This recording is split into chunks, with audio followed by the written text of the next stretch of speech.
Dodge this.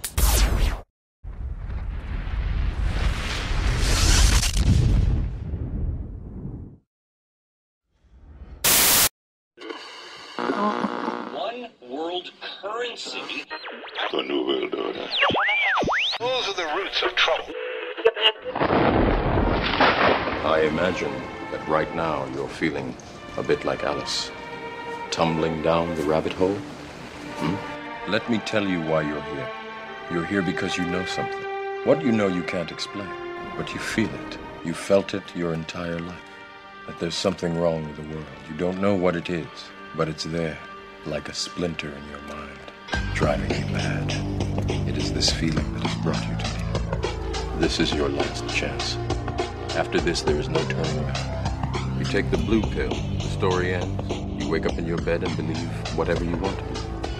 You take the red pill, you stay in Wonderland, and I show you how deep the rabbit hole goes.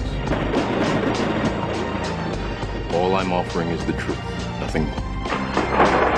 For we are opposed around the world by a monolithic and ruthless conspiracy that relies primarily on covert means for expanding its sphere of influence, on infiltration instead of invasion, on subversion instead of elections, on intimidation instead of free choice, on guerrillas by night instead of armies by day. It is a system which has conscripted vast human and material resources into the building of a tightly knit, highly efficient machine that combines military, diplomatic, intelligence, economic, scientific, and political operations. Its preparations are concealed, not published. Its mistakes are buried, not headlined. Its dissenters are silenced, not praised. No expenditure is questioned, no rumor is printed, no secret is revealed. But I am asking your help in the tremendous task of informing and alerting the American people. And now, welcome to another episode of Down the Rabbit Hole. Here's your host from federaljack.com. It's Popeye. Ladies and gentlemen, welcome to another live edition of DTRH. It is February 12th, 2015. Before I get into the show tonight, since I won't be live tomorrow night, I just want to say that tomorrow is Merce's birthday. It would have been her 34th birthday. So it is in her honor tonight that I expose this dark and evil stuff, because she didn't like this. This is one topic that when I got into, it actually made her physically ill when I would discuss it with her. So because it's her birthday tomorrow, and it's Friday the 13th. She was actually born on Friday the 13th. It's in her honor that I dedicate this broadcast tonight. So anyway, tonight I'm going to be getting into, as I said, some dark, evil stuff. The dark Satanic Occult. How they feel about their pets, the military, the police. How they feel about you and me. They call us the walking dead, the living dead. You wonder why there's so many zombie movies and shows out there. I wonder who they think the survivors in the TV show or the survivors in the movies are supposed to be modeled after. Anyway, it's not you, ladies and gentlemen. It's them. They consider themselves to be surviving inside of a zombie apocalypse, so to speak. Anyway, we're going to get all into this with my guest tonight. I don't want to waste any more time. My good friend, Mr. Mark Passio. Mark, welcome back to the broadcast. Popeye, thank you so much for inviting me back onto Down the Rabbit Hole. It's always a pleasure to be on the show. Brother, it's been too long since I had you on, and I can't think of anybody else to get into this evil, dark stuff with other than you. I mean, you were a former low-ranking Satanist, but you realized what was going on, and you hit the eject button, and then you did what not many people would have the balls to do. You proceeded to start to megaphone the world about what was going on and what these people do. And this is, let's not joke about this. I mean, let's not try to, sugarcoat it. What you talk about, and when we discuss this stuff, this is some evil stuff. This could get you killed. The stuff you know and the stuff you talk about could get you killed. It puts you in a very dangerous position. So before we even get into it and get sidetracked, for the rest of the world and myself, I want to thank you for having the balls to do what you do, brother, because this stuff needs to get talked about. I really deeply appreciate that vote of confidence, Pop. I don't really think that the dark occultists who I formerly worked with in my past really consider what I'm doing much of a threat, if at all, to what they are doing in the world, to their, hegemony, to their firmly entrenched power. They don't really see anything that I'm capable of doing as a threat. I don't know whether that's hubris on their part or whether they really know how deeply they do have the mindset of most of the people of the world, and don't really look at it as as possible to take people out of the mind control that they are already in. When I first got out, I kind of thought about things like, will people try to come after me for what I'm about to do? And now I just don't even really consider it at all for, a number of reasons. Really, one of them, the first thing is what I just said. I don't really think they consider what I'm doing a threat. Two, even if they did, I think that standing in truth is the best method of protection that anyone could afford themselves of.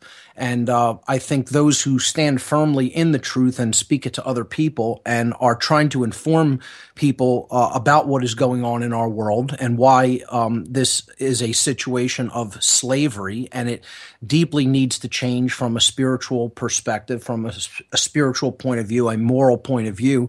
I think the people who are involved in that battle to bring that deeply needed and heretofore occulted or hidden information to the people of the world, they gain an amount of protection from the universe itself, as far as I'm concerned. So for those two reasons alone, I don't see myself in any appreciable danger or threat against anything that they could do to me.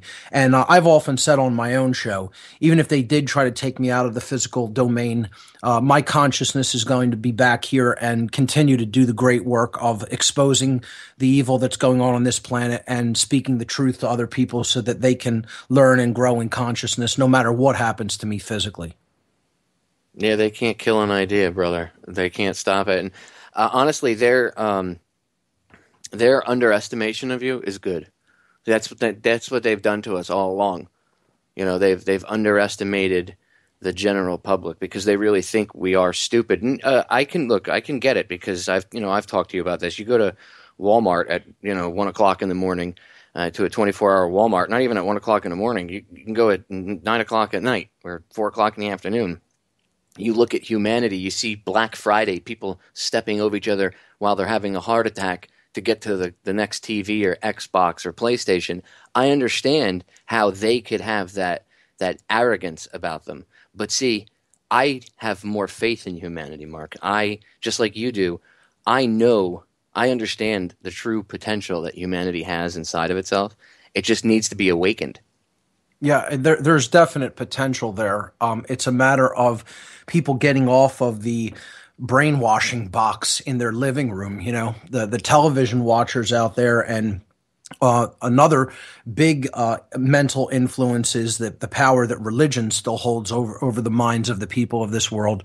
It's like that's the dialectic. The dialectic is all of the religious followers and then all of the total secular humanist atheist type people out there, the scientism worshipers. They've basically divided the world into these two religious denominations. You have cultural religion like Christianity, Judaism, Hinduism, Buddhism, etc. on one side of the fence, and on the other side of the dialectic you have all of the left brain quote religions, the people who believe in social Darwinism, the people who believe in nothing essentially, and think that man is the highest power in creation, and people who just believe in science as the only, discoverable, the only thing that is possible to discover truth through. And, you have that split, that divide, the super right-brained on one side with cultural religion and then all the left-brain religions on the other side. Both of those things are holding back the bulk of the people of the world from the truth, and they have to free their minds from all of those ideologies which aren't allowing them to see how they're controlled. aren't allowing them to understand that these are all just methodologies of controlling the mind. And, while their minds are controlled and they're put off onto erroneous belief systems about what is real in nature, then the people who are giving them these false belief systems are ruling over them, because once they have the mind, they have their behaviors. And then it becomes a piece of cake for them to basically turn those people into their willing slaves, because they don't even understand how they're controlled mentally, and they think that they're free. And that's the most dangerous form of slavery, is a form of slavery that is essentially occulted or hidden from people's minds, because they believe erroneously that they're free. They believe that they're thinking their own thoughts and they're believing in their own belief systems, when in fact these belief systems were just handed to them and given to them by people who, have been doing this for tens of thousands of years, and who have it down to a science, a mind control. Their forms of mind control are essentially down to a complete science. And that's why I say the only solution to this whole thing is a change of perspective. That's the solution. Everybody wants to know, what's the solution to this problem? What's the solution to that? The umbrella solution is a change of perspective. If we all stopped looking at each other the way we look at each other, if we stopped allowing this division and we realize that we're all equal. The cops, you guys aren't better than anybody. You're not a special class of citizen. Get over yourselves. Military, same thing. Get over yourselves. Okay? Citizens, regular citizens of this country, stop being divided over politics, sexuality, religion. These are all methods of control that they push and they tweak. They use it like a marionette puppet. They move it back and forth to get you to follow it, get emotionally attached to it, and chase it around and argue over it. And you're not paying attention to what's really going on. Change of perspective. If we all started just I constantly preach be the change, right? My late wife, it was how she actually lived her life. I did a whole show about it. Go look it up. It's called The Legacy of Marseille. Okay? Like, if everybody just actually lived their life to actually change the world for a better place, just living in that frame of mind, that context, you know how fast things would change? Boom, overnight. They would become irrelevant. Popeye, it's a very unpopular idea, because people want to be told specific actions that they can do to make a change happen. They don't want to be taught that their mindset is screwed up and the whole problem lies in the way that they think. No one wants to hear that. That's the most difficult thing for anyone to hear, is that there's something broken with your thinking that's leading the slavery system to continue. No one wants to hear that. That's the most unpopular thing you could possibly tell anybody. They want the easy answer. Tell me the simple action that I can repeat like a trained monkey, and somehow the world will magically be free. Well, sorry, folks, it doesn't work like that. It works by aligning your thinking to what is actually real, what is actually the case in nature. The truth, in other words. No one wants to hear that. They want to hear that they already know what they need to know. They already understand everything that they need to understand to get by and make some type of positive change happen. They don't want to understand there are requirements in the mind that need to be changed, that need to be adjusted. As you said, their perspective needs to be adjusted. The lens through which they see the world is not working properly. Their perception is out of alignment with what is true, with what is real. And that's a very, very unpopular thing for anyone to hear, especially when it's coming from someone else. See, mostly my change in perspective didn't come from other people telling me that I was incorrect about what I was previously thinking. How it came about was through direct suffering as a result of the way that I was thinking. And as my thinking continued along that old path, okay, from the dark occult perspective that I came from, which was another religion, just like any of the other religions out there, just like the cultural religions, or what people would refer to as the world religions, just like the monetary system is a religion, just like government or the belief in authority in anywhere vested in man at all, anywhere on the earth. That's a religion, the religion of authority, just like scientism or, government grant funded science, quote unquote, is a religion. These are all just things that hold people back. When I was in my religion of dark occultism, of Satanism in particular, what led me to get out of that mindset was suffering so much as a result of the mindset that I continued to cling to, that I finally somehow became aware that it was my thinking that was the problem, and the way that my thinking was driving my behavior, was subsequently driving my behavior, that was the problem. And when I decided to readjust that and come and let go of my attachment to those former ways of thinking, then the result changed. The actual consequence that I was receiving in my life experience changed for the better. So I saw it experientially in the world as a result of changing my mind, my life. The quality of my life changed.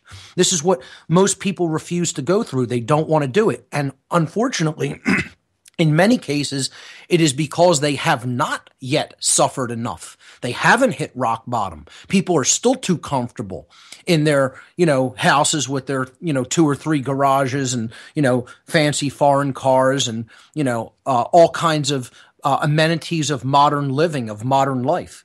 And so they don't want to think about the suffering of other people. They don't want to think about the injustice going on. They don't want to understand that, less than 1% of human beings own almost 99% of the entire wealth of the world. It doesn't make a difference to them because, I have my little box that I call my home. I have my little mobile box cart that I call my car. I go to my job. I live the same day over and over and over again, but I'm given my pittance, my little pittance of comfort as a result.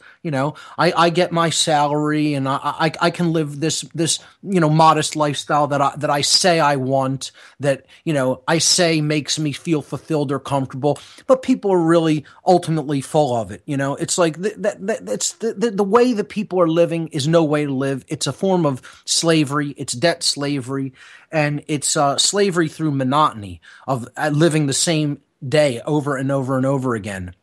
And, people are really deeply, deeply empty inside that, and they just don't want to admit that to themselves. They don't want to admit that they're slaves because they can't admit that they were duped into buying this entire system, this entire completely immoral system that just exploits people and turns people into robots. They don't want to hear that they need to change their mindset regarding the entire system and then subsequently change their behavior regarding supporting this system in any way. But that's a very unpopular notion. People want to just hear there's one thing that you could do to make the world suddenly change and become free overnight. And sorry, folks, it doesn't work that way.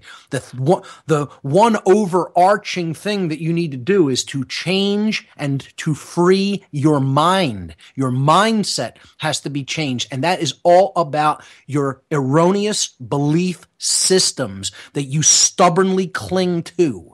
And, I'm talking to everybody out there.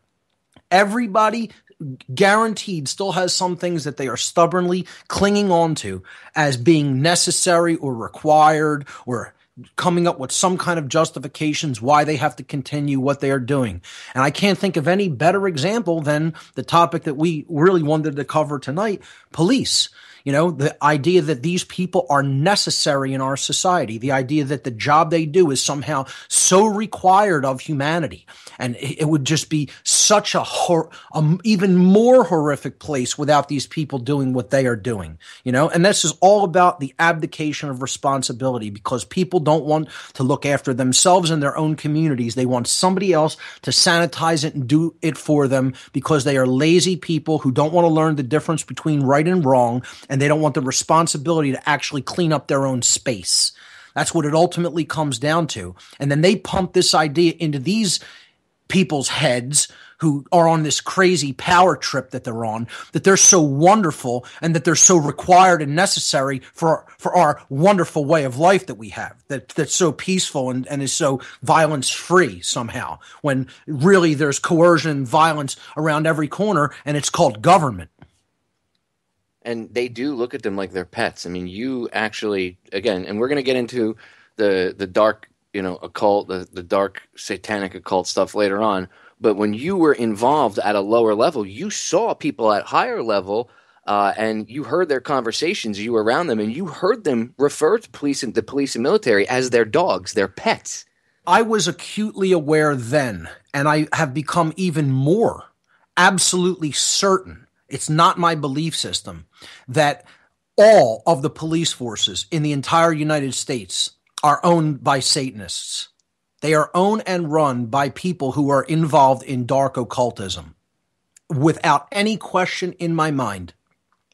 The way that they spoke about them as a group, as an entity, was that as property. Okay? That's the best way that I could explain it to somebody. That we completely own these people because we own their minds so completely, so wholly. They felt that they had such a grip on the minds of the people who work in law enforcement that even if a Satanist once told me at a ritual, after the ritual was concluded and we were socializing afterward amongst ourselves, a high-level Satanist who was one of the people who was involved in the hosting of this ritual once told me that even if they themselves, the dark occultists, the Satanists, the dark Luciferians, okay, were to come out publicly and try to explain to the police and military the extent to which they completely own those institutional bodies, okay, and direct the thought processes of the people who are involved in those institutional bodies. They said if we came out, we ourselves who are doing this to these people, came out and tried to explain to the very people whom we are putting in this mindset that we own them, that we have done this to their mindset, and tried to explain how we did it, they still would not accept it from us. That's how completely our mind control and brainwashing works upon their minds. And I believe them. I don't think that they're lying. I don't think that they're, dissembling or trying to, make up and, say that they're so much more powerful than they really are. I accept that as true. Now, people might say, oh, you give them too much credence or credit. I don't think so. I think they know fully exactly what they've done to the minds of people. And they know once somebody has bought into a belief system to such an extent, they're gone.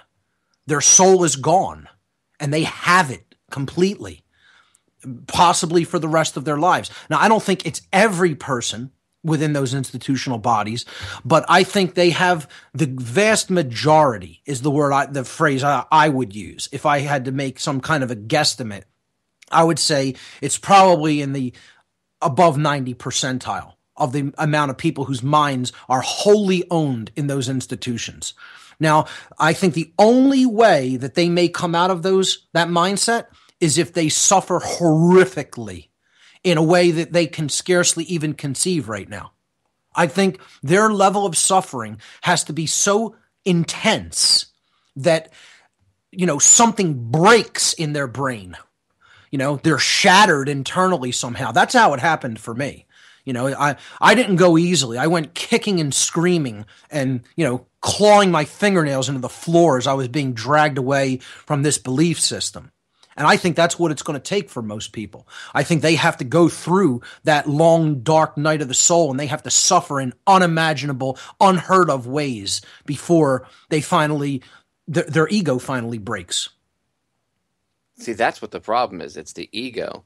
And that's where the police and military, that's where they've got them, because they've got them actually believing that they are that costume, that it's just a costume, guys. You put on a Halloween costume, It's all it is. You drive around in a glorified Barbie car, okay? It's a glorified Hot Wheels car. That's all you're driving around in, and it's a friggin' Halloween costume. It doesn't give you any power. Or, in fact, the only thing the only thing the costume actually does is it keeps people at bay because of the power behind that costume, because of what that costume represents. It's not really you. If you took it off, like if they took it off, Mark, and walked the same beat, right, in their own personal car, with no gun, no badge, and no ticket book, and no police car, do you think they'd get away with the stuff they get away with? Popeye, that's perfect proof that the only thing that allows them to get away with what they get away with is a belief system or a religion. This is a religion. The belief in authority is a religion. It is a cult-like belief system that has no basis in nature. The fundamental issue that is going on in these people's minds that they're completely attached to as a religious belief, their fundamental religious belief is this: some people have rights that other people do not have. That is the fundamental axiomatic belief system that is shared by all of the members of the cult called the Believers in Authority. It is a cult. It is a religious cult. And there is no one who will ever make that statement untrue. That's the reality of the situation. It doesn't make a difference how much anybody believes otherwise. That's the truth. The belief in authority is a religious cult that at the very basis of the cult belief system is this belief that rights, that everyone does not have the exact same rights, that rights are not shared equally among everyone, that some people have rights that other people do not have. Right, and that is a fundamental untruth. And they're the enforcers of that myth. I'm going to pause this right there because the break's sneaking up. Sure. And by the way, you're correct about the cult reference when it comes to the law enforcement society there, because look at their backers. When you say, oh, there's police brutality is out of control, look at the vile things that's spewed forth from their mouth, just like a bunch of cult followers. So very good point, Mark. Very good reference. Ladies and gentlemen, stay there. We'll be right back. We are back, ladies and gentlemen. So I want to get right back into it. I don't want to waste any more time. Mark, during the break, we're going to get into symbolism in a second, but during the break, I brought up a point that I wanted to bring up on air to you, and it was something I mentioned earlier, and I wanted to expand on it a little bit with you. The powers shouldn't be, as you, by the way, ladies and gentlemen, marked where I ripped that off from. I have to give credit where credit is due because I use it all the time, and people are like, oh, Papa, you came up with that gem. No, I have to give credit where credit's due. I stole it from Mark here. Oh, and I got it from Bob Tuscan, so I can't take credit for that either. I'm not sure if he coined it or got it from someone else, but who knows? Probably, yeah, and I'm sure he ripped it off from somewhere else. So it doesn't. We've passed that one down from person to person. So the powers that shouldn't be. I keep seeing these zombie films, zombie TV shows like The Walking Dead, all these movies over the course of time about zombies, and a lot of people are convinced that it's predictive programming. Oh my God, it's some post-apocalyptic future. I don't think that's what that is. I actually think it's them mocking us. And I told you this during a break because they call the general public the dead. So I see The Walking Dead, The Living Dead, all of these different zombie movies and TV shows as mocking the general public. The general public are the zombies. And I honestly think that the survivors in these TV shows and in these movies are somewhat, well, at least in their imagination, based off of them. Their survivors are supposed to represent them surviving this crazy zombie apocalypse. And we're the zombies in the apocalypse. Absolutely. I definitely concur with your analysis there, Popeye. When I was involved in the dark occult in Satanism, they never talked about the public or the people or anything like that, or citizens. No one was ever referred to any terms like that. The only way that I ever heard higher up level dark occultists refer to the everyday person as, everyday people as, was the dead. They used the phrase the dead to refer to these people. And their rationale was this: if the components of human consciousness are our thoughts our emotions, and our actions. The three ways that we essentially express ourselves, the quality of ourselves to anyone else. And the general public doesn't have a drop of real holistic intelligence because they don't know the truth. They don't know about what's going on in their lives or around them. Okay, they don't know what's being done to them. Then they're not really thinking individuals. So somebody who is completely ignorant and not paying attention doesn't have that aspect of consciousness developed or active. The general public is largely apathetic. They don't care about what's going on. Not only don't they know, they don't care. And if their emotions aren't put toward, understanding the truth, and their care isn't used to drive them to know about what's going on, then they could be said to be completely apathetic or uncaring. So therefore, they don't have that second aspect of consciousness developed, the emotions, the emotional aspect, the emotional qualities. And of course, if they don't know and they don't care, they're not going to be doing anything to really create positive change in the world. So they're lazy and cowardly and inactive. Their actions are dead. They don't have any willpower to actually put what they want to see in life into manifestation. So if their thoughts, their emotions, and their actions are deadened, are inactive, are not developed, that person, that being, or that society that is formed by the aggregate of those beings could be said to be dead. They're not really alive because they don't have the three aspects of what it means to be conscious or awake or alive. And so that's how these dark occultists refer to these people as. They call them the dead. Zombie movies and the zombie archetypal theme in general of the zombie is absolutely an allegory for totally unconscious, asleep people who are sleepwalking, who are essentially dead because they don't have any aspect of their consciousness developed, thought, emotion, and action. They're ignorant, apathetic, lazy, and cowardly, and therefore, for all intents and purposes, they could be seen as the dead, and that's why they refer to them as such. And that's why I see these zombie TV shows and movies as them mocking the general public. And the general public doesn't even realize it. They don't even understand the allegory because they have no frame of reference to base it upon, because most of them have no experience with occultism at all, let alone dark occultism. So they don't understand what these people refer to the public as. And, so they can't see the allegory. They think it's some science fiction thing, or it's about some, outbreak of a disease or something that's going to infect the whole population. That they never explain how some of these people aren't affected. It's the vast majority. And this represents there's only a tiny minority who is awake, does understand what's going on, is conscious, is caring, is active, does know, and is doing something to try to rectify the situation. Now, in all these instances, it's usually pitting that one group against the other. They're not trying to really look for a solution to try to wake the dead up from their trance. It's about that they have to do away with them somehow. That's all about pitting a divide between people more and more, instead of actually getting them to help to transform them and bring them back from the dead, bring them back to life, from the grave, to resurrect them in consciousness from a deadened consciousness, a state of consciousness or a state of unconsciousness, to a state of awakened or enlightened consciousness. That's what the whole allegory of resurrection is also about. And you see this in different occult traditions and mystery tradition teachings, the concept of resurrection or raising from the dead. So since we're in this vein of symbolism, I would say this is a perfect segue to get into some of the symbolism.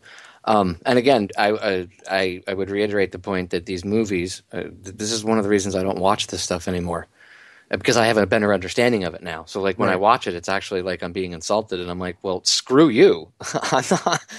I'm not like that. I'm not a zombie. I'm not disconnected from reality or myself or my true being or my soul. And I know humanity, there's plenty of people that aren't either. So to me, it's kind of like, I understand people use it as a getaway, but to me, it's kind of like a kick in the face, from a bully. It's like they're poking fun at you and pointing and laughing to their friends, and I find it utterly disgusting because I don't consider people to be zombies. I don't consider people to be mindless flesh bags. That's what they look at you as, ladies and gentlemen. I'm just saying, it's not me. These aren't my words. I'm not the one that calls the police and military their pets. Remember, I used to have a set of dog tags on my neck, but I'm no one's friggin' pet. I can tell you that right now. Why do you think they don't like veterans? Because veterans have a better understanding of things. That's why they don't like vets. They like guys that haven't joined the military yet or are just in the military. But they don't like guys that are seasoned vets or that are out because they have a better understanding that, hey, wait a minute, we were used and abused and thrown away. That's why vets are labeled terrorists, huh? Oh, because maybe they have a different perspective. There's that word again, Mark, perspective. It's all about a change of perspective, ladies and gentlemen. That's what the term be the change, when Gandhi said be the change you wish to see in the world, I look at that as be the change. Literally, that's a change of perspective. You have to live that change. I actually believe in it so much, okay, that I'm actually, next week, I'm having it tattooed on the side of my throat. Okay, you think I'm kidding. I'm not. I'm having it tattooed on the side of my throat because those are conversation starters. Okay, and when people ask me, it's going to say be the change. And when people ask me what that means, it will allow me to engage them in this conversation about enlightening themselves. I actually believe in it that much. That's how much I actually believe in the concept of changing your perspective and living in it. Okay? I challenge you all to do the same. Don't be the dead. Don't be the zombies that they talk about. End of rant. So anyway, Mark, let's get into symbolism.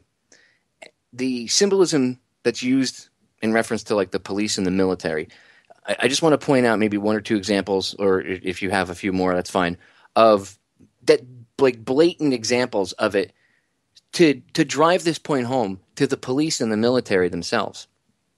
Because I think they need to hear this. They need to have this driven home so they understand you're not better than anybody else. In fact, your masters look at you like you're worse than the rest of us. Yes. Because you're willing to do the things you do to your fellow human beings for $1 or for the false sense of security that they give you.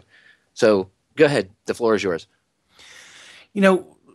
Some of the things that they put directly onto police and military regalia, uniforms, they're worn by the people involved in these institutions, are symbols that come directly out of dark occultism and Satanism in particular.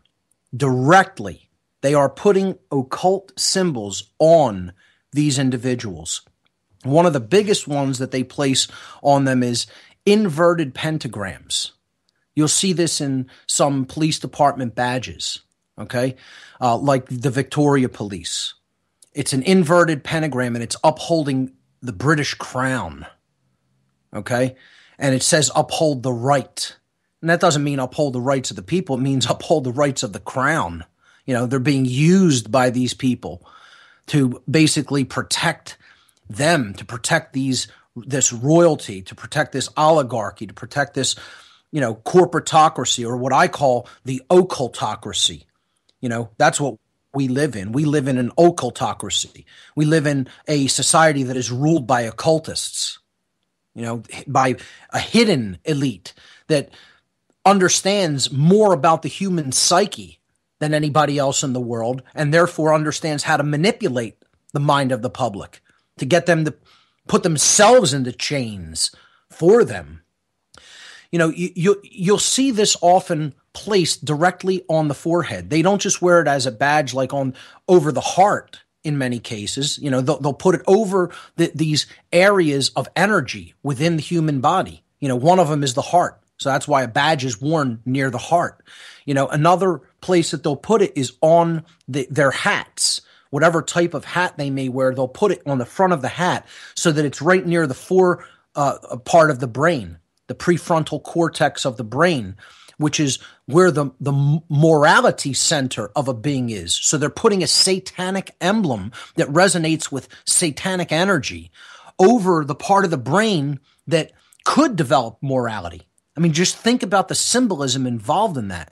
You're taking a symbol. The inverted pentagram represents duality and conflict raised above the union of the Trinity. That's why there's 2 points upward out of the 5 and 3 points downward. So you're taking the concept of the Holy Trinity and you're putting that down while you're raising up the 2 horns of duality. You know, I don't see how you could get any more satanic than that. That's why it's used as a satanic emblem or symbol. That's where that imagery comes from. It's the idea that the goat's head fits inside of the 5-pointed inverted star with the 2 horns sticking up. You know, the bull or the goat. You know, these are satanic symbols that have always resonated with dark occultism. Then those 3 points that are down represent thought, emotion, and action, the real Trinity.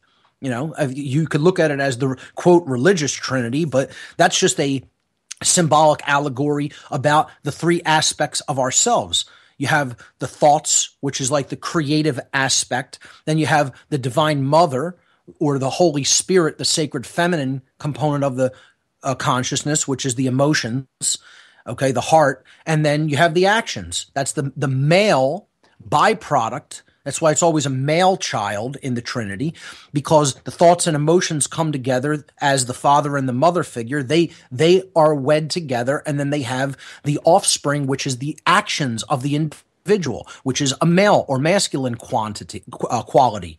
And that's why those are the 3 aspects of the Trinity: thoughts, emotions, and actions. Now, those are put down, and then the duality of playing sides off against each other, of conflict. Okay, and these people being required to be in their positions of authority to resolve that conflict is raised up above, and that's the diametrically opposing forces that keep the crown in its place, which sits between those 2 upward pointing triangles of the pentagram, those upward pointing points of the pentagram. They hold the crown inside of it like, you know, a cradle, like holding it in their arms, right in between the 2 horns, if you will. I mean, you just have to look at some of this symbolism and you'll realize how unbelievably dark it is. I mean, the Medal of Valor that is given in the armed forces is an inverted pentagram with the goddess figure. Okay, the sacred feminine energy of the goddess, which is care, which is what it really represents, is the emotional quality of the individual inside the inverted pentagram. Because to get that Medal of Valor, care for other human beings ultimately had to be sacrificed. It had to be put into a satanic state to get somebody to do the types of violent actions that they got them to do by just polarizing the mindset and saying, we're pitting you against them because their government is telling them to do this, and we as your government is telling you to stop them or go after them. And of course, it's sits below an octagon. The octagonal shape is always used to represent mind control. Okay. It's a hypercube in a 2-dimensional perspective. The hypercube is the symbol of a never-ending prison-like mindset that you can never escape from. It's a symbol of pure ego identification and earthbound identified consciousness that never seeks or reaches for anything higher or any higher wisdom or understanding. And that's why they choose the hypercube to represent mind control. The Medal of Valor hangs from a hypercube or an octagon. And inside of it, there is an arrangement of stars, I believe it's 13 stars. And this arrangement of these stars is in 2 squares. Now, 2 oblong squares is another way of looking at, or another perspective of, the hypercube or the octagon. Okay, so whenever you see 2 overlapping squares, this is also a symbol that's traditionally used in dark occultism to represent mind control, to represent the control of anything, really. Mental control, physical control, emotional control, and most importantly, spiritual control, owning the soul. Okay, owning the mind, and as a result of owning the mind, owning the behaviors, and as a result of owning both of those things, owning the soul. Because that's what ultimately these people want. You know, they want the soul of human beings destroyed. Make no mistake about it, this is an absolute spiritual war that's going on. And these dark occultists, through getting into the mind of people and giving them false belief systems, own their soul as a result. Now, inside that, on the Medal of Valor, the octagon, okay, which the pendant actually hangs from, which is a inverted pentagram with the Statue of Liberty representing the goddess, the emotional aspect of consciousness inside of the pentagram. Inside the octagon at the top of this badge outside of it, the octagon is inside of this, is the trapezoid. The trapezoid is probably the darkest satanic symbol that is used in all of Satanism. People think, well, the inverted pentagram is the main symbol, or some people look at the inverted cross, the inverted crucifix as a big symbol of Satanism. These are actually even lesser important. They're lesser symbols of importance in Satanism and dark occultism as the trapezoid. The trapezoid is an equilateral triangle with the top of it lopped off. Okay, so if you look at the trapezoid that's on the back of the $1 bill, okay, with the all-seeing eye over top of it, okay, that represents a prison of souls. It's a trap. That's why they use the shape, the trapezoid. Not only that, but it's this. It represents the Trinity again, which would be the equilateral triangle, but broken. Okay, so you're taking off that top piece, which represents the consciousness being in union with divinity. A lot of people insist that all-seeing eye means the dark occult, or the dark Illuminati, as people refer to them as, the darkly illuminated ones, as they like to see themselves as, because they have the knowledge, but they use it for mechanisms of control and manipulation and enslavement. So they see themselves as enlightened because of what they know. Okay, they're not enlightened. They're not the real illuminated ones. The people who really know what's going on and are trying to free the world from slavery are the true Illuminati, the illuminated ones. Okay, so I hate when they're referred to as this term, because one, this catch-all term Illuminati, it has taken almost like a cartoon-like quality with most people in pop culture. And secondly, it's a misnomer. It's not true. It's not accurate. They're not enlightened. They're not illuminated. You could say that they're darkly illuminated because they hold a lot of knowledge, but they use it for evil purposes. So I would refer to them as the dark Illuminati if you want to refer to that. But this all-seeing eye symbol represents the spark of divinity which exists within us. It represents union with the qualities of the divine, not being the divine, but being like the divine in the world, because you are bringing yourself into accordance and into harmony with natural law, with moral, spiritual law, or what you would call God's law. This eye in the triangle represents the unity consciousness of bringing your thoughts, emotions, and actions into alignment with each other, such that you're a being that as you think, so you feel, and so you act, and there is no contradiction between those three modes of consciousness. Okay? You're not saying or thinking one way and then saying and that you feel a certain way about this, concept or behavior, and then you're going to act differently. That would be contradiction or oppositional consciousness. Unity consciousness, represented by the eye in the triangle, means as you think, so you feel, so you act, and you're not in contradiction between those three aspects of consciousness. So if you take that out of the equation of this equilateral triangle shape, what you're left with at the bottom, if you refer to the reverse side of the $1 of the Great Seal on the back of the $1 bill on the left-hand side of the bill, you'll see underneath that all-seeing eye is the pyramid. Now, that pyramid is incomplete because the capstone, the eye, isn't joined with it, okay? So it forms, the pyramid part forms a trapezoid. Again, that's the satanic symbol. So on that symbol, you have godlike consciousness represented by the eye, and then satanic consciousness represented by the trapezoid, okay? The trapezoid forms the top piece of the Medal of Valor, this military honor that is given to them. So you have altogether, I count 1, 2, 3, 4 absolutely overt dark occultic symbols on this one emblem. The trapezoid, the octagon, which is the hypercube projection, which represents mind control, the two overlapping obverse squares, which represent mind control as well, and then the inverted pentagram, which represents the raising of duality to a high level and conflict and artificial conflict resolution, or the Hegelian dialectic, triumphing over the Trinity, or thought, emotion, and action. So you have the spiritual point of the pentagram, thrust downward, and you have the materialistic points of the pentagram thrust upward.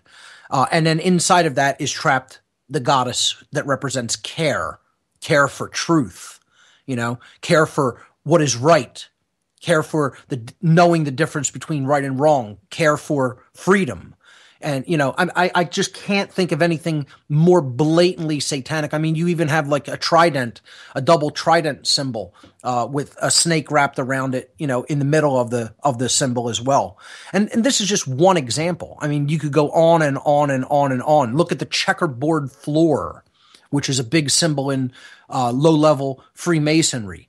And they often don't even tell their low-level initiates what this symbology represents of the black and white checkerboard floor of the Temple of Solomon, or the floor of the house, as it is known in Freemasonry.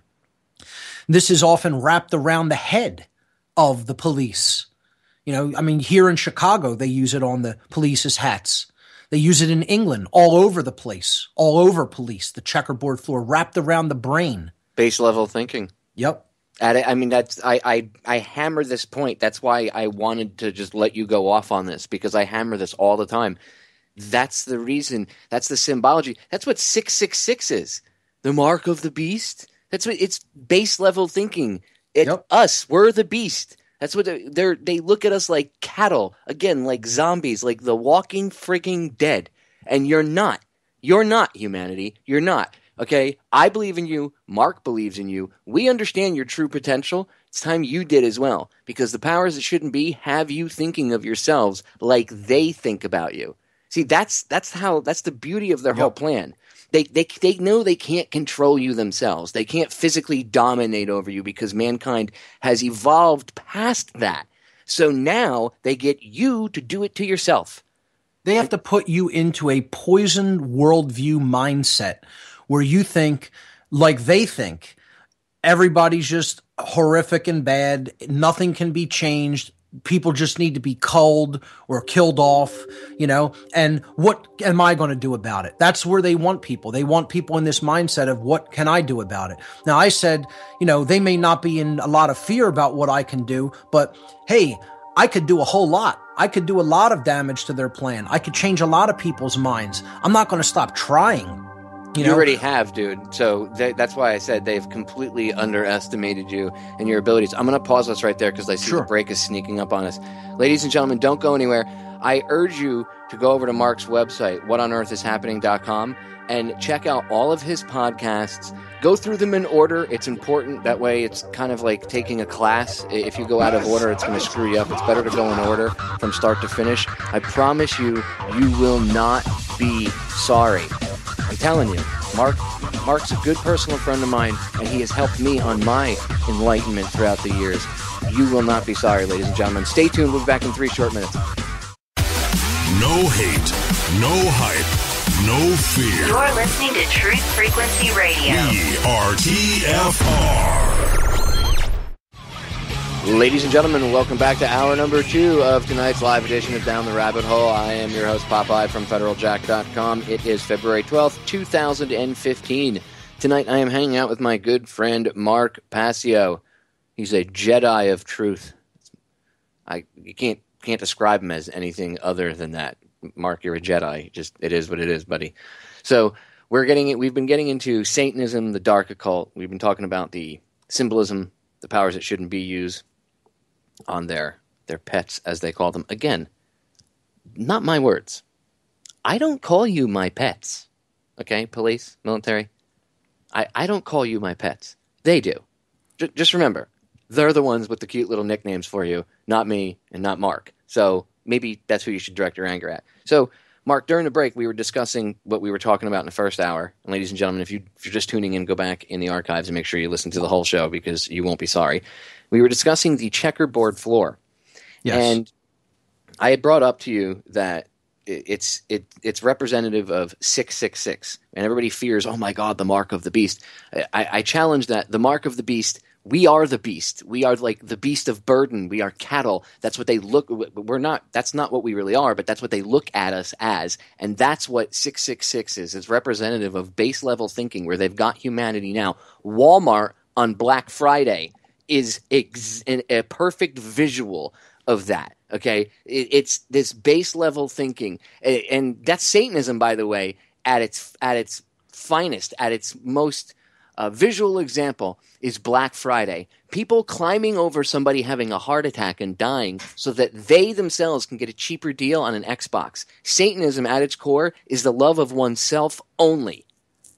Exactly. I mean, I couldn't have worded it any better than that. That is what Satanism is. People think it's about worship of the devil, which is a Christian concept. Now, regardless of whether Satanists look at spiritual entities as real or not, and believe in demons or angels or whatever, one thing that I could definitively tell you is that is not what the ideology of Satanism is about. Practices and ideologies are two different things. Whether certain sects of Satanists do perform rituals or incantations or conjuring or anything like that, okay, that's well and good. That's one thing. But their belief system is all about service to the self only. And that's where they have most people in the world, in service to the self-only thinking. That means you're waking up every day and you're thinking about what can I do for me, all day long, every day, from the minute you wake up till the minute you go to sleep. That, ladies and gentlemen, is what Satanism really is. That is what the lifestyle of Satanism is about. It's about care for the self only, not care for truth, not care for what's right or wrong, for knowing the difference between right and wrong, okay? They don't care about that. Not care for justice in the world, not care for rights, for right action, for freedom. None of those things matter. It's all about what can I get, what can I acquire to make me more comfortable, to put me up on a pedestal, to put me up in a position that's better than the next guy. That's all it's about. 24 hours a day, 7 days a week, 365 and a quarter days a year. That's what Satanism is. And if you judge the ideology by that standard, most people in the world are satanic. They live in a satanic mindset. And, like you were saying, they refer to the military and the police as their dogs. I never heard them call them the police. I never heard them say the armed forces or the people in military or the people in uniform. No, never. They call the Satanists who I worked with in the past called the police our dogs. That was their name for them because they looked at them as pets who would sit when told, who would eat when told, who would attack when told, who would back off when told. They are commanded like an animal, like a pet. And that's what they referred to them as, their dogs, because they had them in an animalistic state of consciousness, of, instinct response mechanism, like a Pavlovian dog. That is what they referred to them as. They only ever referred to people in police and military institutions as our dogs, or I often heard the term our pets. Like just outright calling them our pets that we own and we direct and we command as we see fit, and they follow orders on command like well-trained pets. And this idea of the checkerboard floor, it comes out of the Freemasonic tradition. Now, folks should really try to understand what I'm saying here regarding Freemasonry, and don't take it as I'm attacking the entire tradition of Freemasonry. No more than I would attack the entire tradition of any given religion. I'm saying if you buy into it as a dogmatic belief system, then it becomes something that holds you back. There are core truths in all kinds of different mystical and religious traditions. Okay, so there's core truths in Christianity, like the golden rule. Don't treat others in a way that you would not want to be treated. You know, people often say it as do unto others as you would have done to yourself. I like the negative aspect of it. You know, if you don't want to be treated a certain way, don't treat other people that way. That's the real golden rule. You know, that's a core philosophical and moral truth within that tradition. So I don't throw out the baby with the bath water. I'll leave the dogma at the door, and I'll leave the calcified belief system at the door, but let's take the grain of truth and move forward with it. You know, the same could be said for Freemasonry or any other tradition for that matter. That's why I take an integral approach when it comes to all information. You know, you have to take the core principles and then leave all the trappings, okay, that only weigh you down, okay? And that's what dogma is all about. Dogma weighs you down. That's why, you know, religion is something that will hold you back, but getting to the core principles of truth and morality that lay at the heart of all religious traditions will move you forward, okay? So this idea of the checkerboard floor of the house comes from the Freemasonic tradition. And it represents base consciousness or unconsciousness. It represents not knowing the difference between right and wrong, light or darkness, good or evil, represented by the white and black checkered squares that make up the floor. Okay? The light ones would represent truth, goodness, morality, knowledge of what is right. And then the black square would represent evil, chaos, you know, wrongdoing, darkness, etc. And by combining them together, what they're basically saying is this is a person in the state of consciousness that can't separate the light from the dark, that doesn't know the difference between right and wrong. They're in a earthbound, ego-identified state of consciousness, of unconsciousness. Okay, so that's what that represents. Now, where it's used is on the first degree tracing board of Freemasonry, which if you look at, has 3 pillars with a ladder. The 3 pillars represent, again, the aspects of consciousness that have to be unified so that you could climb the ladder, okay, to get out of that base consciousness, which is the floor of the house. And when you get up to the top of it, you're in the realm where the quote-unquote gods are at. This is godlike consciousness because you've received the light of the sun, which is the truth, and it's the truth about morality, about moral law, about what I refer to as natural law. The objective knowledge of the difference between right and wrong behavior, okay, which is what conscience is. You've been born into conscience, born again into a state of conscience, of being a being that cares about the difference between right and wrong and knows it definitively. And that's what this process of resurrection, of going up the ladder in this symbolic storyboard called the first degree tracing board of Freemasonry represents. You know, you're in the Temple of Solomon, the sun and the moon. And that's the brain, the left brain, the sun, the logical or masculine side of the brain, and then the right brain, the moon, the sacred feminine, or the compassionate, nurturing, and intuitive side of the brain. That's why it's the temple. It's in between the temple. It's about the brain. It's about making a better mind, about coming into higher level knowledge and awareness. It's a beautiful allegorical tradition if it's properly understood. Unfortunately, a lot of those high-level, true occult teachings are never given to these low-level initiates because the lodge tradition is totally taken over and infiltrated by dark occultists in many cases. So, you know, what we have to understand about the occult in general is it's just knowledge. That's all it means. It means hidden.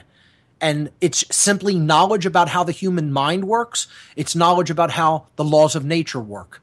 When you put those together, it's all about how free will works in conjunction with natural law.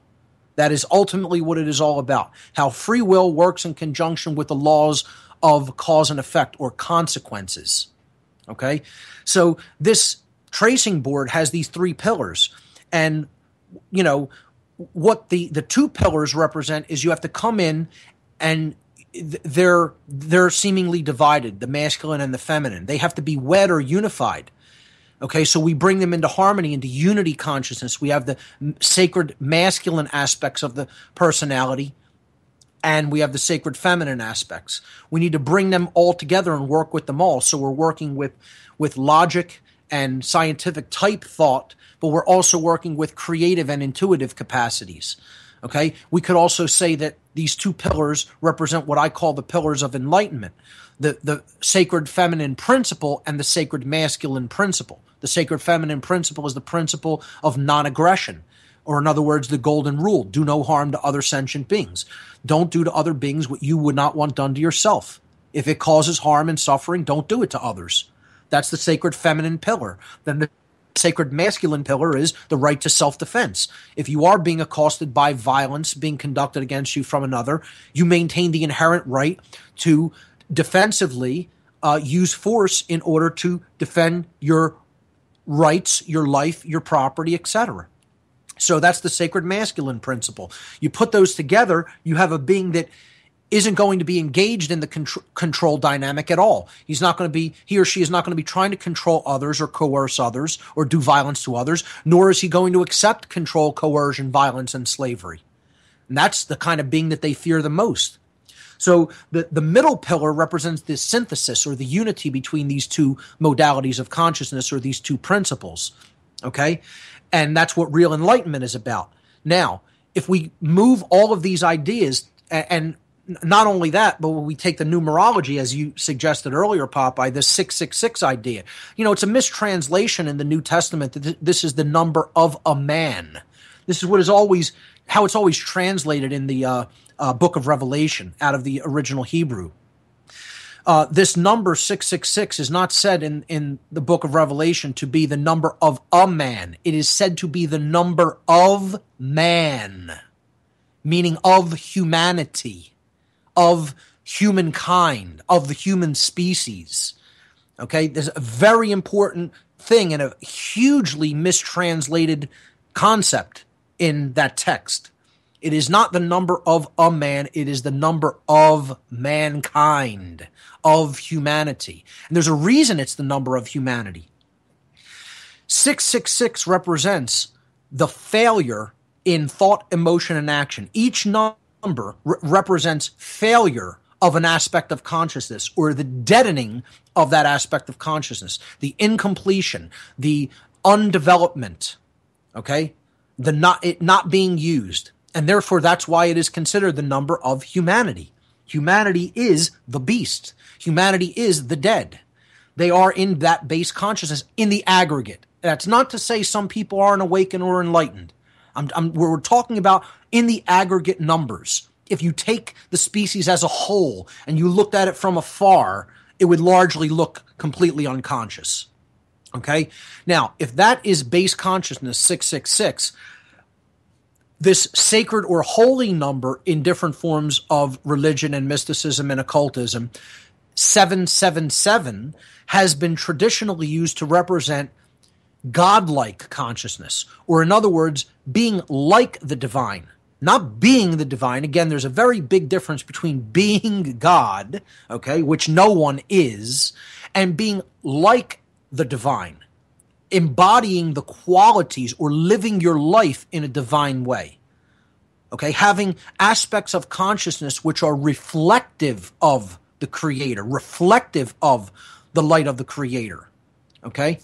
So that's what we have to understand 777 traditionally has been used to mean as a numerological symbol. It means getting out of ignorance, going from that 6 to that 7.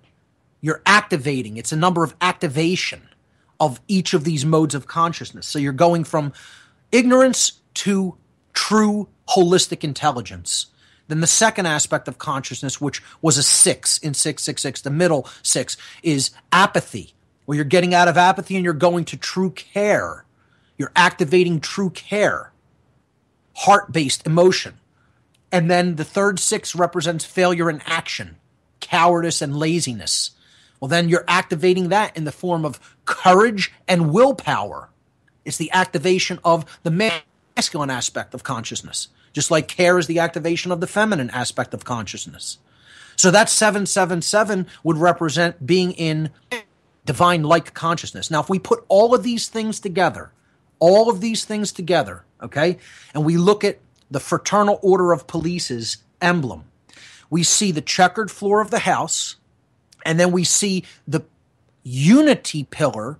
There's 3 pillars, but the pillar of unity unity is below the pillars of duality. See, once again, it's the idea of raising duality and conflict up above unity and oneness. This is a repeated theme in dark occultism, and this is why you see it repeated on police's insignias. Then you have the letters FOP for Fraternal Order of Police. Okay, FOP.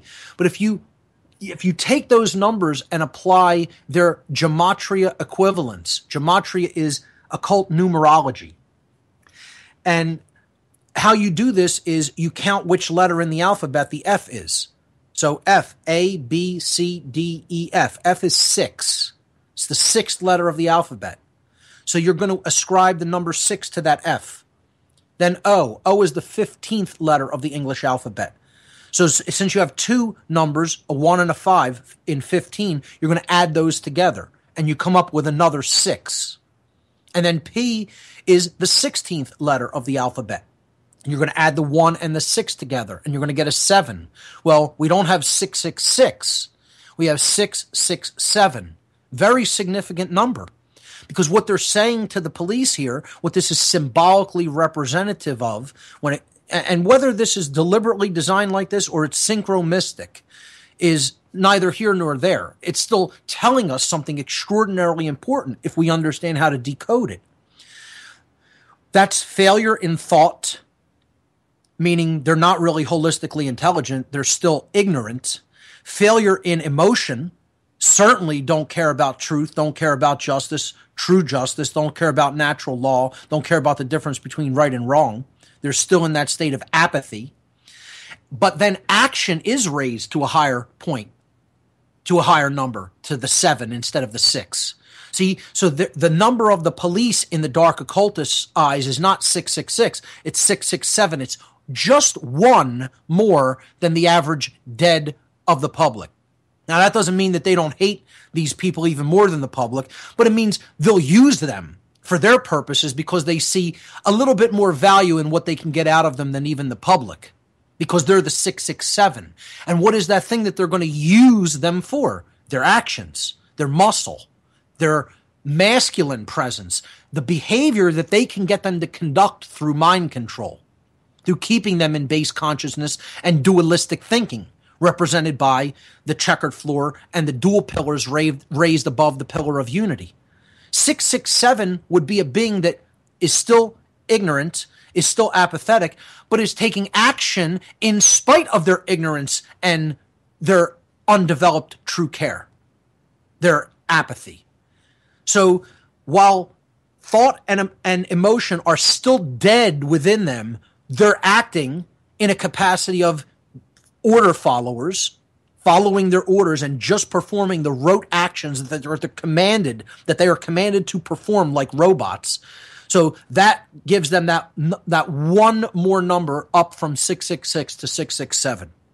And I would say it's the most dangerous place to be, because you could look at somebody who's completely dead as not being able to do any harm.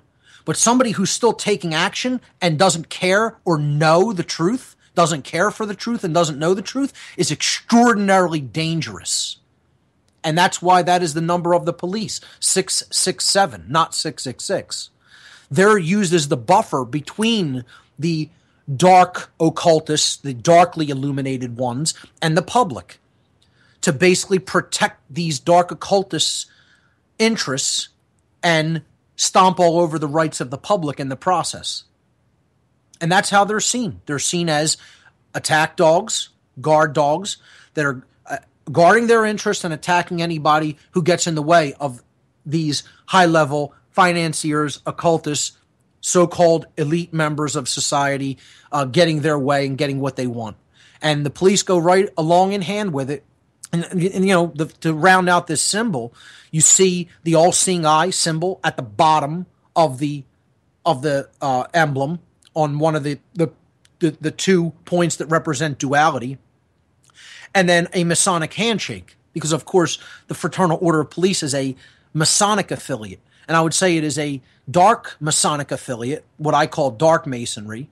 Okay, and it is an affiliate of the Dark Lodge system. Okay, you can't look at Freemasonry as one thing, because true esoteric Freemasonry teaches moral lessons and it teaches natural law. It does teach the laws of morality when it's properly understood and decoded. In the modern lodge system, this understanding is largely lost, and it's largely infiltrated by dark occultists who are not teaching their initiates anything valuable regarding what real esoteric Freemasonry is truly about. Therefore, they're not getting any of those lessons, and it's just acting as a club where deeds can be performed in secret and deals can be made, and, the type of thing where, I scratch my back, you scratch yours, an old boys club. A secret society inside of a secret society, as Albert Pike referenced. Sure. Studying that sigil, the Fraternal Order of Police's logo, if you understand how to decode it, is very powerful. And it shows you just how deep dark occultism is embedded in the symbolism of the police and military. I mean, all you have to do, one of the first places you could start is the Air Force logo. I think that's one of the most blatant examples of a demon. You're looking at a demon's face. The demon is Chort. It's a demon that's worshipped in Satanism. Well, worshipped, conjured, or looked at as an archetypal figure that they summon the energy of. And it's spelled Tchort, Chort. This is the face of Chort in the Air Force logo. Chort was a demon that flew in the sky with huge wings, And you're looking at Chort's face, and people still can't see the demon in the logo of the Air Force. It is a demon face. The entire logo, it's two eyes. And they'll say, oh, it's a star with wings. Step back and look at it for a minute. Step back away from it for a minute. Stop thinking that it represents what you think it represents. It's a demon face with eyes and horns and teeth. I mean, it's right there. It's right there in front of people's eyes, and they still can't see that when they look at the Air Force's logo, they're looking at a demon's face. It's right out in the open. Right out in the open. And yet they'll say, no, it isn't that. Like they could have designed it any possible way with all the permutations that they could have designed it with stars, birds, aircraft, whatever. And yet they chose to make this simple outline of a demon face. And you're telling me that's accidental? Yeah, sure it is. Yeah, because, it's the same way, it's the same accidental way that they accidentally designed a swastika for an Air Force base down on the West Coast, down near San Diego. It was just an accident that got designed that way. They said, oh yeah, our architects didn't notice it. Yeah, sure. You remember when the new Air Force logo came out? I do not. It was right after 9/11. And the official story, I remember the official story was some young, I think they said it was an Air Force. He was in the Air Force, but I can't remember if he was a cadet or if he was some IT guy, and he did graphic design supposedly on the side or something like that. And he's the one that came up with the new logo or something. And I'm sure they loved him for it. Mm-hmm, yeah. Sure. I'm sure he wasn't involved in any capacity in Satanism. It's nothing to see here. That's what I'm saying. Like, even if he really did make it, like, they probably made it themselves and didn't just attributed this happy-go-lucky little story to it to push it. But it's just interesting that the timing of it was right after 9/11, which anybody that wants to investigate 9/11 and understand what was really going on, you have to listen to the broadcast Mark and I did about it. In fact, I re-aired that broadcast this past year on September 11th. It was the 2-year anniversary from when you and I did it, Mark. And we broke down what 9/11 really was, the occult aspects of 9/11, it's called. You can just go on YouTube and type in the occult aspects of 9/11, and it'll come up. I urge you to listen to that show, because 9/11 in and of itself was this huge cremation of care ceremony. That's right. They tried to destroy care. They tried to take out the sacred feminine, and that's why you see this overbalance of masculinity with cops beating and shooting people, and you see things like, interestingly enough, the Air Force changing their logo to a demon face after such an event. So it's interesting how all this ties together. Mark, I'm going to pause us right there because we got a break sneaking up. Man, final segment coming up already. This show just went by mad fast. Again, if you want to research the stuff that we're talking about, go to federaljack.com. Type in Mark Passio in the search bar. All of my interviews with him in the past will come up. I urge you to listen to them. Listen to the 9/11 broadcast we did. It's called The Occult Aspects of 9/11. And go to Mark's website and listen to his podcasts, whatonearthishappening.com. We will be right back. We are back, ladies and gentlemen. Final segment, tonight's live edition of DTRH, hanging out with my good friend Mark Passio. Mark, before we get back into it, I want to say thank you so much for giving me 2 hours of your time tonight to sit down and go over this stuff. You know, I already know this stuff on a very deep level, and I talk about it all the time, but having you on makes it much easier to present this stuff in more of a scholarly type fashion to the audience, because I can go back and forth with you. And, we're both on the same level, so we both get it. And it just makes it easier to present to the audience instead of me just referencing, because I constantly reference you. I'm constantly saying, go back and listen to this show I did with Mark Passio, or Mark Passio this, or go to What on Earth is Happening. You're probably one of the people I reference the most on the broadcast. So instead of actually just referencing you, it's nice to have you on the other end, so when I actually mention you, you can respond back. So thank you, brother. Well, I deeply appreciate that. It's my pleasure. I thank you for inviting me on and providing the platform. It's always an honor, dude. Again, you're always enlightening to the audience, to say the least. So let's get back into it. We got about 20-something minutes left, about 25 minutes for the end of the broadcast. Since we've been talking about all these symbols and how the dark occult Satanists think about the military and the police and the general public, perhaps we should cover the bases a little bit of the dark occult Satanists themselves. Now, you actually, again, have this rare perspective that not many people do, because you were part of this at a very low level, and then, again, once you realized what was going on, you were like, I'm out. Although you did say that it took a while for you to get to that point, and kind of like kicking and screaming on the way out. And I think that's actually good that you had that experience, because that's why you're so passionate about pushing the truth, because you went through that, and that tore you out of that paradigm, that false paradigm that you were in, and it helped create the warrior for truth that you are today, brother. So although it sounds screwed up to say this, I'm kind of glad that you went through that horrible, tough experience, because it created the truth warrior that we have today. Yes. So I absolutely concur and understand the sentiment that was expressed in, and you're absolutely correct. That was like a sword being forged in fire. And that is what tempered me to understand what's going on in the world. People think, well, you just got out of Satanism all at once. No, it didn't happen in one day, ladies and gentlemen. That was a years-long process of getting out of that mindset, and knowledge brought me suffering combined with the intake of knowledge is what got me out of that mindset over years, not days, not weeks, not months, but years of my life.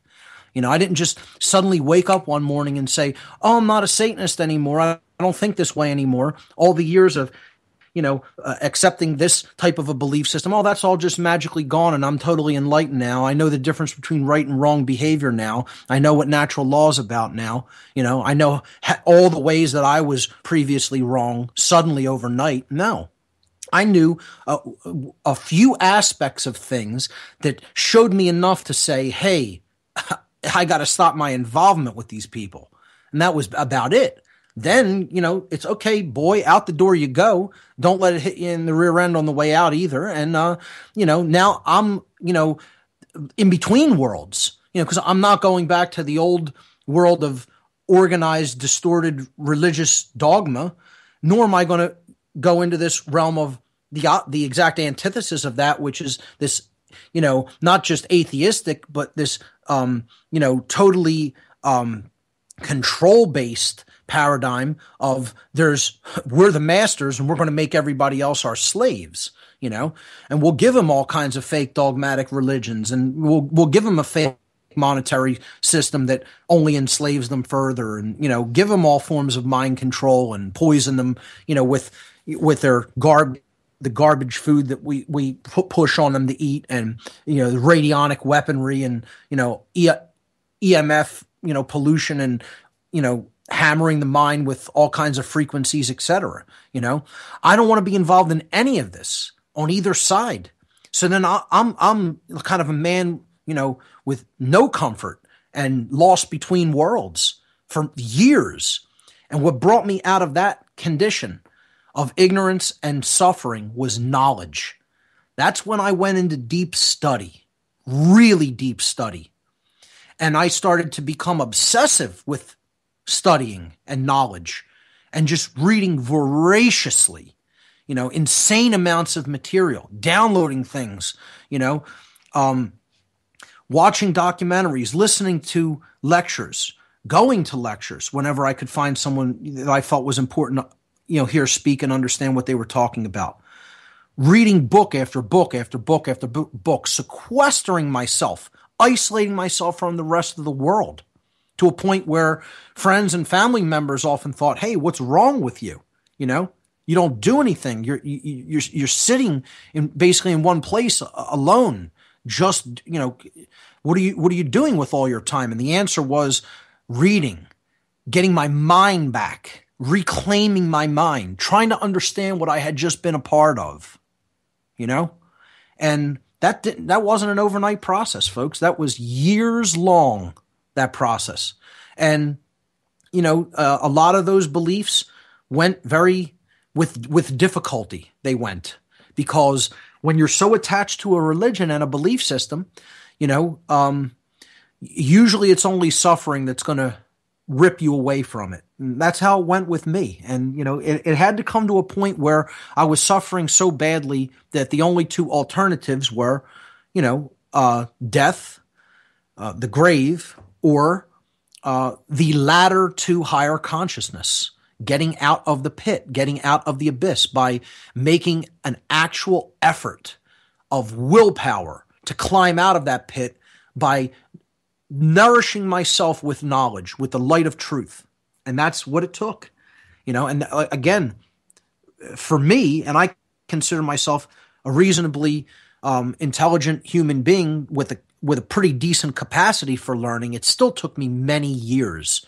I would say that process went for between 6 and 8, maybe even 9 years, at least 6 years minimum. And your experience is like a physical visual representative of a representation, I should say, of what my speech that I put together with Payday Monsanto years ago, my original intro, I call it Inches. It's an edited version of the speech that Al Pacino gives in Any Given Sunday. And he says, with the all-seeing eye behind him. Yeah, and isn't it ironic that he says at the point in that movie when he says we're in hell right now, gentlemen, that's on the wall over top of a cross? Yep. I'm just saying. I wonder what Oliver Stone was trying to let you know with symbology in there. Oh, yeah. But great speech too. Oh, it is, and that's why I edited it up and used it. And in there, he talks about climbing out of hell inch by inch. And that's exactly what you did. That's exactly what people are doing by educating themselves and relying on personal responsibility and not relying on these false saviors, whether they be politicians or somebody that comes up and puts on a headset too and says, "I'm a radio show host, listen to me, I have the ultimate truth." If they're not telling you that you're the solution to the problem, they're part of the problem. Exactly. It's that simple. And I'm so glad you brought this up because, so many people attempt to put different people up on pedestals, and that's the worst thing that you could possibly do. You got to do your own research. You have to use your own willpower, and that's the only thing that's going to make a difference in the world. A savior's not coming to rescue us from our own ignorance. Okay, we have to do that for ourselves.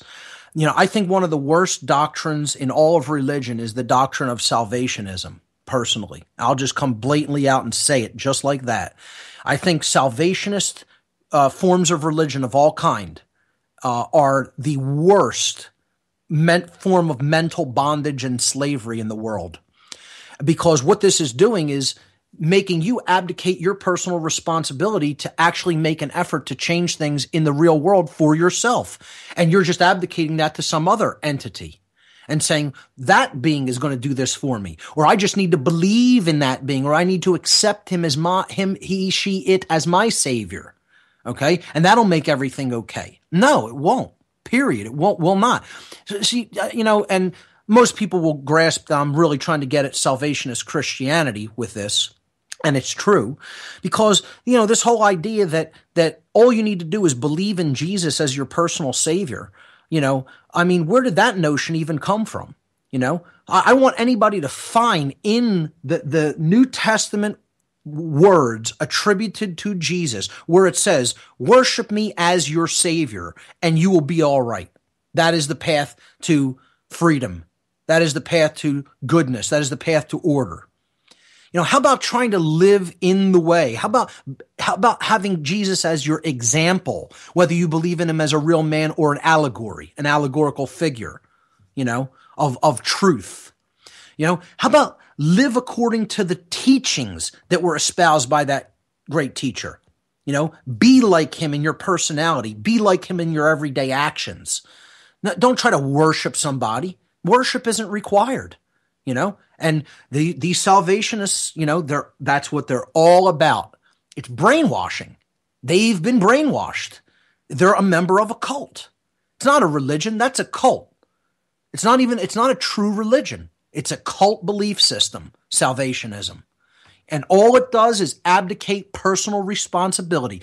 You want to know in your own scriptures, for any salvationists out there listening, in your own scripture, what the prescription made by Jesus in the New Testament, when he is asked by his own apostles in this story, what is required of us? What do we need to do to be free? His answer is, know the truth. Know the truth, and the truth will set you free. He doesn't say bow down and worship me. He says know the truth, which means you need to change your mindset from where it's at in untruth. He was an example of living truth. That's why he referred to himself as the way, truth, and light. The idea is know the truth and then you'll be set free by the truth. You very hear any salvationist Christians mentioning that. It's all, for them, it's all about abdicating your responsibility to some higher figure or higher authority. And where's free will in that equation? You'll hear them often poo-pooing free will, saying that's not important or we shouldn't put that up on some kind of a pedestal. That's the gift of the creator of the universe, free will, for us to be able to make a choice to align our decisions to right or wrong behavior, to align our decisions of our behaviors to natural law or not, and therefore to create order by aligning our behavior to what is right, or to create chaos by aligning it to what is wrong, or refusing to align it to what is right. This is the real path out of the darkness. This is the real path out of the world of slavery, not worshiping some entity. You want to do that? Fine, do that too. Have your belief systems. I'm not saying anybody isn't entitled to their religious belief systems, but when you try to make the entire game, the whole thing, about nothing but taking your free will responsibility and placing it into someone else's hands and saying, you're going to do my work for me. You're going to save the world somehow. And I don't really need to learn anything new. I don't need to readjust my emotions. I don't need to readjust my behaviors or my actions. But that somehow supernatural or otherworldly entity is going to do that for me. Then I have a big problem with that belief system, because all that's doing is perpetuating more and more ignorance in our society. Because it's a whole bunch of people that don't know the truth. Because it abdicates responsibility to a higher entity. And if it's not religion, it's politics. Or if it's not that, even in the quote-unquote freedom movement, as you coined the term, the My Freedom movement, people put people up on pedestals, and then they get let down when those people act like humans. That's perpetuating the same cycle, just with different characters, different players in the game. We need to look beyond that. What did Einstein say? You can't solve a problem with the same level of thinking that created it. So we have to step outside of this box, outside of this cycle that we're in, and start to do things differently. That's literally what I mean by being the change. Again, living in a perspective change, unlike you've ever done before, and actually truly living it. You know what I mean, Mark? Living it, like you feel it with your soul type of living it.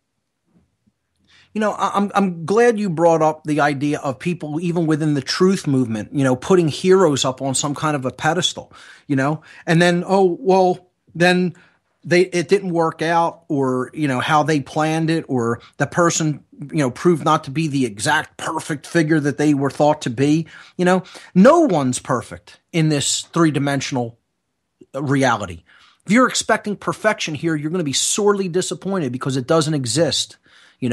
We could do the best that we can with what we are given to work with. We could do the best that we can with our time. We can make a true effort.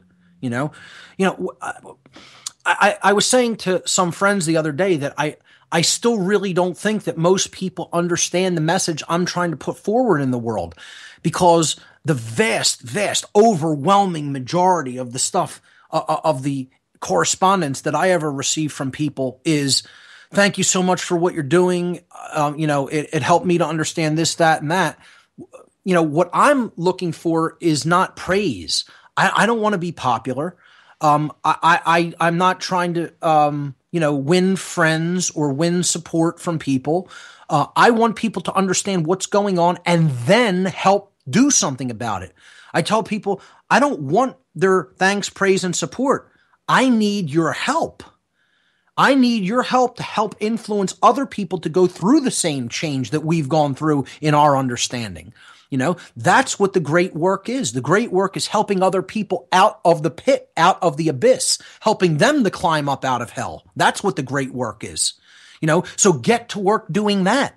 I always, whenever I get an email thanking me, praising me, whatever, making a comment, I will, if the person uses their full name, I'll type it into Google to try to see what they're doing in the world. I type my name and type your name in double quotes into Google, whatever search engine you like, Start Page, Yahoo, doesn't make a difference. Just pick a search engine that you like. Doesn't have to be Google. Type your name in double quotation marks, wrapped in double quotation marks. Okay. Now, my name brought up almost 250,000 results the other day, which I was happy to see. I typed in somebody's name like Michael Tessarion. He had like 375,000 results for his name. I typed in David Icke. He had like 4.5 million results under his name wrapped in double quotes. I was like, wow. That's an indicator of what you're really doing and the impact you're making in the world. How publicly, it's not, you could do that with any public celebrity that's not talking about anything of value. Okay, you could do that. Celebrities and politicians have millions and millions of views. I'm talking about people who actually are paying attention and want to do something and want to try to change the world for the better. That to me is an indicator of, is your work out there? And it's like most people who write to me, they're not doing anything themselves. They're not putting it back out there. You knowing it is not the end, folks. You knowing this is the beginning of your journey. You have to go and tell other people. You have to go and awaken other minds. You have to go and unlock other hearts. That's how this change is going to happen. That's what the great work is. Yeah, you're only in the first Matrix movie. You're only at the end of the first Matrix movie when you wake up, okay?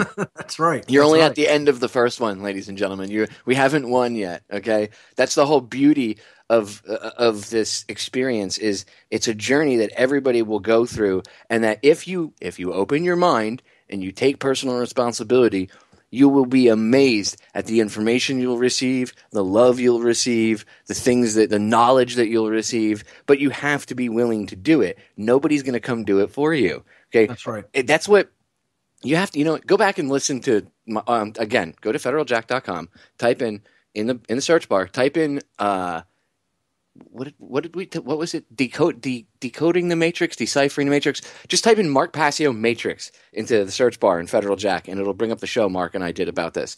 Go listen to it. Go on YouTube and watch Mark's presentation about this. Okay? You have to take the time to research this to understand the level that we're talking about. This is the solution. We're telling you how to solve this. Okay? At the end of the day, the simple answer is your personal responsibility, you being the solution to the problem. As I say at the end of every broadcast, I always say the solutions to our problems are an inside job, right?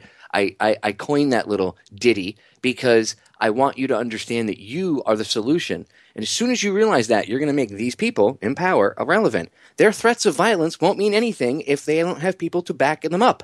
That's right. if no one follows those orders, they cannot be carried out. They cannot be put into physical manifestation. Right. Let them try to do it themselves. Like, I doubt Henry Kissinger or any of them are going to be like, I'll pull the trigger myself. Right. You might get one person, you might get two, and then everybody else is going to tear you limb from limb. They know that. That's why they have to have their military and their police. And Mark, we only got about 6 minutes left. Sure. So I just want to throw this out there really quick, because I know we were going to talk about the occult, but we ended up getting onto solutions, which is actually more important than talking about, like, the Satanism itself, because Mark and I have touched on that. Again, go back and listen to the one broadcast we did. I think it was October 28th, if I remember correctly. Or it was October of 2011, 2012. Mark and I did this amazing broadcast where he got into detail about the application he had to fill out to get into, being a Satanist at the time, and just everything. It's you have to go back and listen to it. It's about 2.5 hours. If you want to understand, you got to take the time. We couldn't even stick it into a 20-minute segment. So to me, solutions are more important.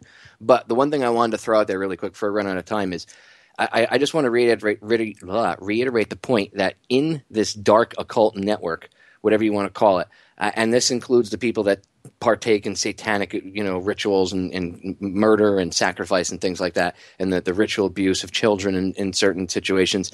There are people, and because you are a former Satanist yourself, I want you to be able to, give your take on this really quick. But there are high-ranking people in this. Like you said, the police departments are controlled by these very people. So you have judges, lawyers, doctors, sheriffs. So every institutional walk of life that you could think of, politics, religion, banking, media, law enforcement, entertainment, technology, media, law, military, medicine, education. If you name the institution, there are Satanists that are not only in high-ranking positions of power and influence within those institutions, but they are at the apex controlling those institutions without any question. They've turned this society into a satanic society. You can't do that without influence at the highest levels of positions of power in all worldly institutions. And the most important out of those that I feel is the schooling system. Because if you can get the minds of the children when they're young, you're indoctrinating them into your way of looking at the world, into the tenets of Satanism, of self-preservation above morality, moral relativism, social Darwinism, and eugenics, the 4 pillars of Satanism, as we've covered on past shows. And that's what they're doing. They're indoctrinating people into their belief system at a lower level. And that's how they can get mindless, willing followers to go along with this cult belief system. Because I call that mini-me Satanism. They're indoctrinating people at a much lower, watered-down level into their belief system. They strongly, firmly believe in it at a much higher level. And these people form the rank and file that just go along to get along within this perverse, immoral system that they've built up all around them. And none of them ever even understand to what extent they're not even thinking their own thoughts. They're accepting a belief system that was propagated down to them because they grew up from birth in a cult. That's what this society basically is. This society is, at a very large scale, a satanic cult. It's a satanic system that we are living in. And unless people wake up to that by understanding the knowledge, the tenets of this religion, they're never going to understand how their mind has been controlled and how they've been duped. That's why you have to read into and understand what Satanism really is about. And I suggest doing that through my work, and there's other people who are exposing it as well, and exposing it just how much it has its tentacles into every single social institution and walk of life that you can think of. It does, and it's absolutely shocking. Literally, it's even to me who knows this stuff. When you actually see how far those roots, Mark, those tentacles of that tumor go, it's absolutely shocking. And I'm not saying that as radio hyperbole. I mean, people will literally be like, holy crap. That's why they get away with the things they get away with. That's right. That's why it's I mean, look insane. at these pedophile scandals going on in London right now, and all over England, really. They're all getting away with that because these Satanists, these dark occultists who are conducting these pedophile rings, own the police and they own the government. They are in the police and the government. A lot of the stories of the children who are coming out and telling these horrific abuse recountings are explaining there were police there were politicians there were bankers there were heads of school systems there were church leaders there. They're explaining that, they're telling their stories and telling who was actually involved, and it's all these people from all these positions of power in every social institution in the entire country. And it's just as I and other people who have been exposing Satanism for years have told people. But they don't want to listen to people who are involved in it firsthand. They're going to have to suffer enough, unfortunately, I think is what it's going to take. And it's like, haven't we suffered enough already is my question. I agree. Did we have suffered enough? I got to cut us off because the break is sneaking up on us in 30 seconds. Mark, an honor, my brother. Thank you. Popeye, thanks so much for having me on. My main website, folks, is whatonearthishappening.com. Popeye, thanks again for the opportunity. Anytime, brother. I'm going to have you back on again in the next few months, about a month and a half, 2 months, and we're going to get you on Freaky Friday. Ladies and gentlemen, stay tuned. The Rundown Live crew is coming up. As I always tell you, the solutions to our problems are an inside job. Be the superhero I know you all have inside of yourselves. I love you all. I'll catch you all again live Thursday. Or live next Tuesday, actually. I'm out.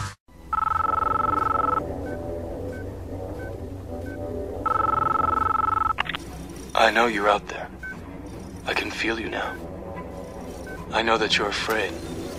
You're afraid of us. You're afraid of change. I don't know the future. I didn't come here to tell you how this is going to end. I came here to tell you how it's going to begin. I'm going to show these people what you don't want them to see. I'm going to show them a world without you.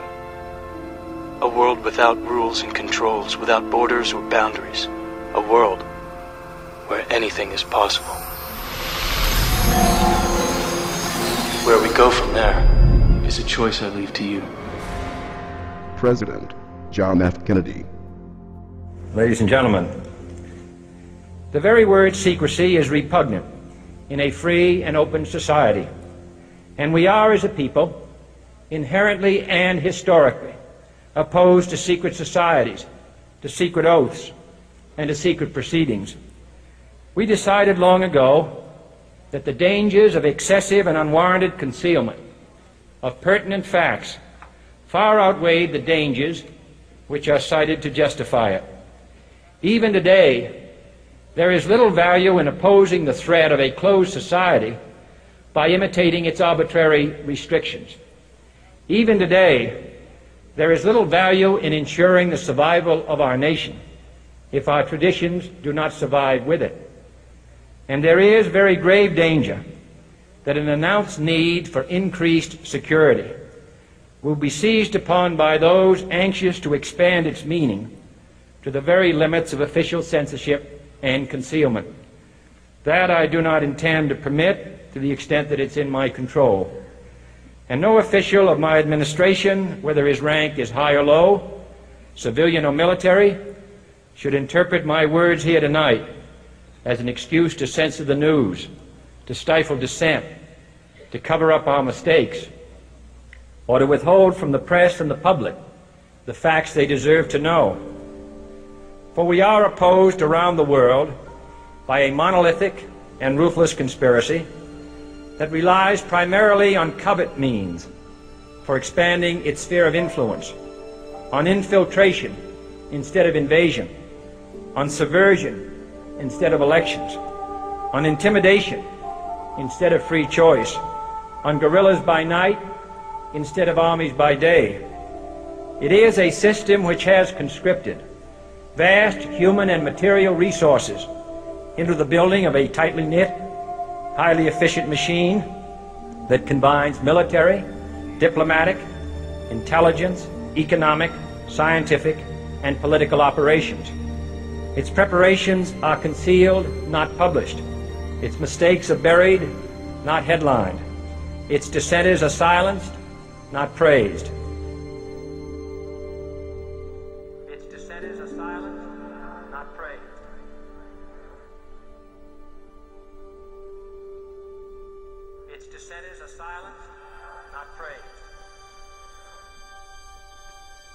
Its dissenters are silent, not praised.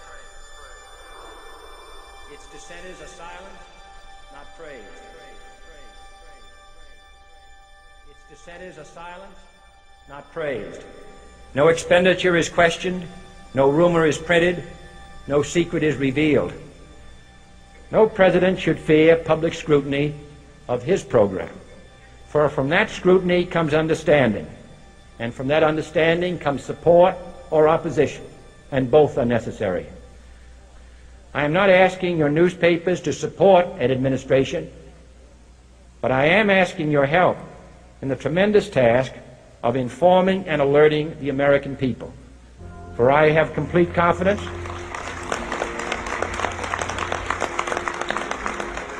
in the response and dedication of our citizens whenever they are fully informed. I not only could not stifle controversy among your readers, I welcome it.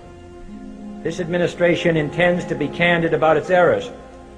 For as a wise man once said, an error doesn't become a mistake until you refuse to correct it.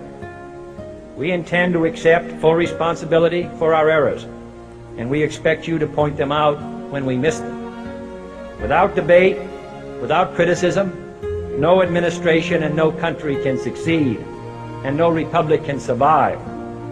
That is why the Athenian lawmaker Solon decreed it a crime for any citizen to shrink from controversy. And that is why our press was protected by the First Amendment, the only business in America specifically protected by the Constitution, not primarily to amuse and entertain, not to emphasize the trivial and the sentimental, not to simply give the public what it wants, but to inform, to arouse, to reflect, to state our dangers and our opportunities, to indicate our crises and our choices, to lead, mold, educate, and sometimes even anger public opinion. This means greater coverage and analysis of international news, for it is no longer far away and foreign, but close at hand and local. It means greater attention to improved understanding of the news, as well as improved transmission. And it means, finally, that government at all levels must meet its obligation to provide you with the fullest possible information outside the narrowest limits of national security. And so it is to the printing press, to the recorder of man's deeds, the keeper of his conscience, the courier of his news, that we look for strength and assistance, confident that with your help, man will be what he was born to be, free and independent. Either we heal as a team, or we're going to crumble. Inch by inch, play by play, till we're finished. We're in hell right now, gentlemen, believe me. And we can stay here, get the shit kicked out of us, or we can fight our way back into the light. We can climb out of hell, 1 inch at a time. You know, when you get old in life, things get taken from you. I mean, that's part of life. But you only learn that when you start losing stuff. You find out life's this game of inches. So is football. Because in either game, life or football, the margin for error is so small. I mean, 1/2 a step too late or too early, and you don't quite make it. 1/2 second too slow, too fast, you don't quite catch it. The inches we need are everywhere around us. They're in every break of the game, every minute, every second. On this team, we fight for that inch.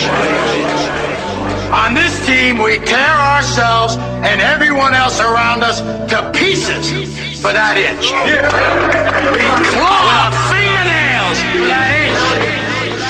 Because we know when we add up all those inches, that's going to make the fucking difference between winning and losing. Between living and dying. I'll tell you this, in any fight, it's the guy who's willing to die who's going to win that inch. And I know if I'm going to have any life anymore, is because I'm still willing to fight and die for that inch. Because that's what living is. There's 6 inches in front of your face. Now I can't make you do it. You gotta look at the guy next to you. Look into his eyes. Now I think you're gonna see a guy who will go that inch with you. You're gonna see a guy who will sacrifice himself for this team because he knows when it comes down to it, you're gonna do the same for him. That's a team, gentlemen. And either we heal now as a team, or we will die as individuals. Ideas are bulletproof.